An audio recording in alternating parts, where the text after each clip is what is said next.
Hello guys. एक छोटा सा शॉर्ट रिव्यू कल के हुए जीएसटी पेपर का। रात को ही मुझे वो रिव्यू बनाना था, पर मैं रात को घर आने में थोड़ा लेट हो गया, तो इसलिए आज मैंने मॉर्निंग में इसका छोटा सा एक शॉर्ट रिव्यू दिया है। अब बच्चे बोल रहे हैं कि सर पेपर जीएसटी का जैसा एक्सपेक्टेड था वैसा नहीं आया। एक्चुअली मैंने भी पेपर देखा है, जितना ईजी एक्सपेक्टेड होता है उतना नहीं आया। मतलब पेपर और इजी हो सकता था, जनरली इससे इजी आता है। पास्ट एग्जाम पेपर्स हम लोगों ने देखे। इस बार थोड़ा उन्होंने ज़्यादा केस स्टडी और प्रैक्टिकल बेस पूछा है, और बहुत सारे अमेंडमेंट्स पूछ लिए, जो हम लोगों ने वैसे अमेंडमेंट लेक्चर के अंदर सारे अमेंडमेंट्स किए हुए भी हैं। तो एज सच मैं बोलूँगा पेपर बहुत डिफिकल्ट नहीं है। बच्चों के जो मैसेज आए वो ये है कि सर जीएसटी टफ आया। ऑफकोर्स इनकम टैक्स तो टफ आता ही है जनरली, जीएसटी भी टफ आया। तो एवरीबडी इज एक्सपेक्टिंग कि इसमें हम 50 55 60 ले आए तो बहुत है। बहुत अच्छा बच्चा होगा तो 70 ऊपर एक्सपेक्ट करेगा, बट टैक्स थोड़ा सा टिपिकल आता है। जीएसटी में एमसीक्यू वाले पोर्शन बच्चों ने बोला ईजी आए थे, पर जो हमारा क्वेश्चन है उसमें थोड़ा थोड़ा दिक्कत बच्चों का आया। तो एक बार अपन सबसे पहले समझ लेते हैं। ये पेपर है, पेपर में एक शॉर्ट में फटाफट में बताऊं तो सबसे पहले सर एक लोकल सेल दिया है, जिसकी मार्केट वैल्यू और ट्रांजैक्शन वैल्यू। हम हमेशा ट्रांजैक्शन वैल्यू लेते हैं, तो हमें मार्केट वैल्यू से कोई मतलब नहीं है। तो बिहार का बंदा है तो लोकल सप्लाई है 4 लाख रुपए की, उस पर CGST SGST gross tax liability आ जाएगा। और आईजीएसटी की सप्लाई 1 लाख रुपए की, तो उस पर आईजीएसटी लग जाएगा। अब सर्विसेज प्रोवाइड किए स्टेट गवर्नमेंट को, जहाँ पे वो ट्रेनिंग प्रोग्राम दे रही है। ट्रेनिंग ट्रेनिंग इसमें अमेंडमेंट था, आपको याद है? अगर गवर्नमेंट एक्सपेंसेस बेयर कर रही है और एक सर्टेन परसेंटेज हम लोगों ने अमेंडमेंट के अंदर पढ़ा था, अगर उससे ज़्यादा है तो वो एग्जम्प्ट हो जाता है। तो वो इसमें पॉइंट था। स्टॉक ट्रांसफर विदाउट कंसिडरेशन होता है तो भी जीएसटी लगता है, तो यहाँ पे इसको 20,000 को वैल्यू में जोड़ना पड़ेगा, क्योंकि इवन शेड्यूल 1 बोलता है स्टॉक ट्रांसफर विदाउट कंसिडरेशन है तो भी जीएसटी की वैल्यू के लिए जोड़ेगा। अब 6,50,000 रुपीज़ के 30 इन्वॉइसेज जो हैं वो इन्होंने इंटर स्टेट इन्वर्ट सप्लाई खरीदे हैं, मतलब ये इनकी परचेज है। एक्सक्लूसिव टैक्स अमाउंट दिया है। उसमें से जो फाइलिंग डॉक्यूमेंट में अजय लिमिटेड ने ऑब्जर्व किया कि एक 30,000 रुपये का इन्वॉइस है जो ओमिट हो गया रिकॉर्ड होने से। इन्वॉइस है जो ओमिट हो गया रिकॉर्ड होने से, और उसका कोई पेमेंट भी नहीं हुआ है। The invoice was issued by Mr. Mukesh of Patna, from which Ajay Limited has taken cars on rental. Invoice included cost of fuel also. पहली बात, ये जो बिल इशू हुआ है इसमें हम उससे कार रेंट पे ले रहे हैं।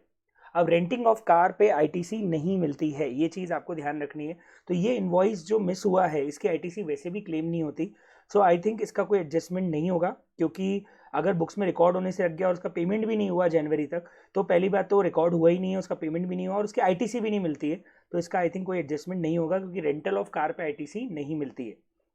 रेट ऑफ जीएसटी है रेंटल ऑफ कार के ऊपर 5% और ऑल अदर के ऊपर 18%। ठीक है, ओपनिंग बैलेंस कुछ भी नहीं है। अब जो हमको 30 इन्वॉइस शुरू में दिए थे उसमें से 6 इन्वॉइस का आईआरएन नंबर जनरेट नहीं हुआ है। अभी इनवॉइसिंग का पोर्शन आ गया कि अगर किसी बिल का आईआरएन नंबर जनरेट नहीं होता है और उसके ऊपर अगर ई इन्वॉइसिंग कंपलसरी है, तो इन दैट केस आप उसकी आईटीसी नहीं ले पाओगे, क्योंकि वो वैलिड इनवॉइस माना नहीं जाएगा, तो इसकी क्रेडिट नहीं मिलेगी। बस इसके हिसाब से इसकी नेट जीएसटी लाइबिलिटी अपने को निकालनी थी।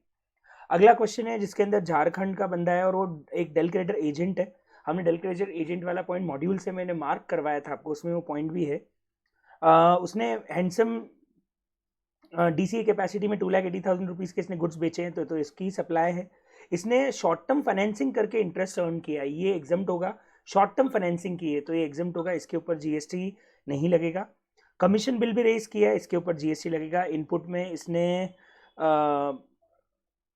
विदाउट कंसिडरेशन भी है तो भी इसके ऊपर इसको टैक्स लगा होगा, तो इसके आईटीसी ले सकता है, ये फोर्थ वाला पॉइंट।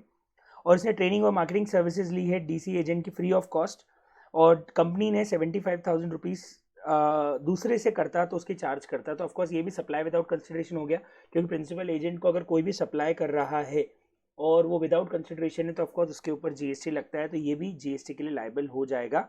इसकी वैल्यू 75,000 है तो 75,000 के हिसाब से इसकी वैल्यू निकाल दी जाएगी, और उसके हिसाब से टैक्स लाइबिलिटी और आईटीसी निकालना है। अगला है फॉलोइंग करना है answer, discuss briefly the relevant provision, conclusion और वैलिडिटी बतानी है। पहला Raju manufacturing of fly ash bricks कर रहा है, नहीं कंपोजिशन नहीं ले सकता। फ्लाई ऐश ब्रिक्स को भी नोटिफाइड मैन्युफैक्चर में कवर किया था, इसकी आईटीसी नहीं मिलेगी। अगला धरुण प्राइवेट लिमिटेड बिजनेस फैसिलिटेटर है जो बैंक को अपनी सर्विसेज गाँव में दे रहा है, आईटीसी एग्जम्प्ट है, एग्जम्प्ट है बिकॉज ये गाँव में रूरल एरिया में बिजनेस फैसिलिटेटर सर्विसेज दे रहा है, तो ये एग्जम्प्ट है, यहाँ पे भी जीएसटी नहीं लगा, ये एग्जम्पशन में आ जाएगा। अगला एग्रीगेट टर्नओवर निकालना है, outward supply of petrol of course include होगा। एग्जाम गुड्स अपनी ब्रांच को भेजे इंक्लूड होगा। आउटवर्ड सप्लाई उत्तर प्रदेश को क्या इंक्लूड होगा, आउटवर्ड सप्लाई की आरसीएम जिस पे लाइव है ये भी इंक्लूड होगा, इनवर्ट सप्लाई एग्जम्प्ट होती है तो सिर्फ 2 लाख रुपए एक्सक्लूड होगा, बाकी सब चीज़ें इंक्लूड होगी। इन सबको जोड़ के बस एग्रीगेट टर्नओवर आ जाएगा। तो ये तो बहुत ही इजी क्वेश्चन था। तो शुरू के 2 क्वेश्चन प्रैक्टिकल टफ थे थोड़े, लेकिन तीसरा और चौथा क्वेश्चन तो बहुत ही आसान हो गया है। अगला क्वेश्चन, मैंने ऑडियो रिवीजन में भी ये पॉइंट डाला था कि अगर हम मेजर हेड और माइनर हेड में एडजस्टमेंट करना चाहें कैश लेजर में तो आराम से एडजस्टमेंट कर सकते हैं। तो आपके पास में जो कैश लेजर में अनयूटिलाइज्ड बैलेंस पड़ा हुआ है, ये कैश लेजर का बैलेंस आप इजीली एक से दूसरे में ट्रांसफर कर सकते हो। तो ऑफ कोर्स आप उसको किसी और के सेट ऑफ करना चाहो तो कर सकते हो, ये बिल्कुल सही प्रोविजन है। आप इसमें आपका रेक्टिफिकेशन करके इसको एक से दूसरे में सेट ऑफ कर सकते हो। अगला पॉइंट भी 2 नंबर का बिल्कुल भी डिफिकल्ट नहीं था। इसमें आपको 47,500 की तो टैक्सेबल वैल्यू है पर उसमें जीएसटी जुड़ा हुआ नहीं है, तो 6% जीएसटी जोड़ लो। तो 47,500 में हम 6% जीएसटी जोड़ लेंगे तो क्या है 50,000 से ऊपर हो रहा है क्या, अपने को सिर्फ ये देखना है। तो 47,500 प्लस 6% कर लेता हूँ मैं, 50,000 से ऊपर हो रहा है तो ईवे बिल जनरेट होगा। चाहे एग्जाम गुड्स की वैल्यू 2,000 है उसको छोड़ दो तो भी ईवे बिल जनरेट होगा, क्योंकि 50% वैसे तो रेट ऑफ आईजीएसटी 6% लिखा है, थोड़ा सा अजीब लिखा है रेट ऑफ आईजीएसटी 6%, क्योंकि ये तो 5 या 12 होना चाहिए, मतलब जो लिखा है उससे भी जोड़ दे तो 50,000 से ज़्यादा वैल्यू हो रही है। इनवॉइस वैल्यू बोला था इंक्लूडिंग टैक्स, तो इसलिए यहाँ पे ईवे बिल जनरेट होगा। 86B मैंने आपको बताया था, रूल 86B का एक 15 मिनट का शॉर्ट वीडियो था, मैंने आपको बोला था वीडियो जरूर आप देखना। उसके अंदर आईटीसी के 99% आईटीसी यूटिलाइजेशन और 1% कैश यूटिलाइजेशन को पॉइंट था। मैंने क्लास में आपको बोला भी था, रूल 86B का एक छोटा सा 15 मिनट का वीडियो है, उसको आप जरूर देख लेना। अगला क्वेश्चन बहुत ही इजी था, ऐसी सिचुएशन बतानी है जहाँ पे वो क्रेडिट नोट इशू कर सकता है। अरे बहुत इजी क्वेश्चन है। फाइनली कौन कौन सी details of outward supply IFF facility में जाती है और जहाँ पे registered person IFF facility use नहीं कर सकता। मैंने आपको बताया था एक तो 50 लाख रुपए से ऊपर के बिल में आईएफएफ फैसिलिटी यूज़ नहीं कर पाएगा। अगर प्रीवियस मंथ के या प्रीवियस क्वार्टर के रिटर्न्स पेंडिंग है तो वो आईएफएफ फैसिलिटी का यूज़ नहीं कर पाएगा। और उसके अंदर वही इन्वॉइस वाइज इन्फॉर्मेशन जाती है, जो भी हमारे B2B इन्वॉइसेज हैं उनकी इन्वॉइस वाइज इन्फॉर्मेशन हमको यहाँ पे डालनी रहती है आईएफएफ फैसिलिटी के अंदर। तो क्वेश्चन एक्सपेक्टेड से थोड़े अलग थे। मैं सोच रहा था कि पुराने पेपर्स को आप देखो, आईटीसी बहुत सारा पूछते हैं, एग्जम्पशन बहुत सारा पूछते हैं, रजिस्ट्रेशन बहुत सारा पूछते हैं। इस बार इन्होंने पता है अमेंडमेंट्स बहुत सारे पूछे।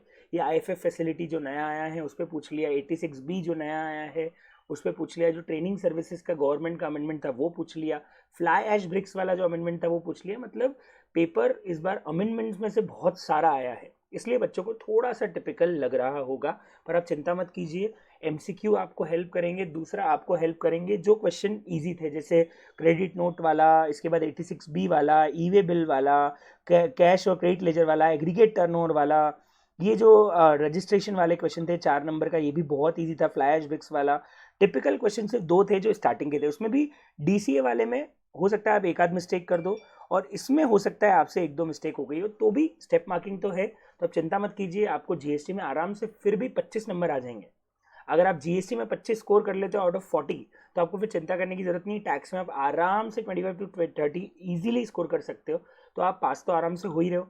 कॉस्ट आपका बेहतरीन गया है, अकाउंट्स आपका बेहतरीन गया है, तो आपको एग्रीगेट में वैसे भी दिक्कत आने वाली है, तो फर्स्ट ग्रुप आपका आराम से क्लियर हो जाएगा अगर इसमें आप पास भी हो जाते हो, क्योंकि कॉस्ट आपको बहुत हेल्प करेगा इस सब्जेक्ट को पास करवाने के लिए, आराम से एग्रीगेट बनाने के लिए। तो I think this is the short review. अब आपको क्लियर हो गया होगा कि जीएसटी का पेपर कैसा आया था। Thank you, best of luck for the second group. अब आपका सेकेंड ग्रुप चालू हो चुका है पेपर्स, तो उसकी तैयारी आप चालू कीजिए। Good day, bye bye, thank you, thank you.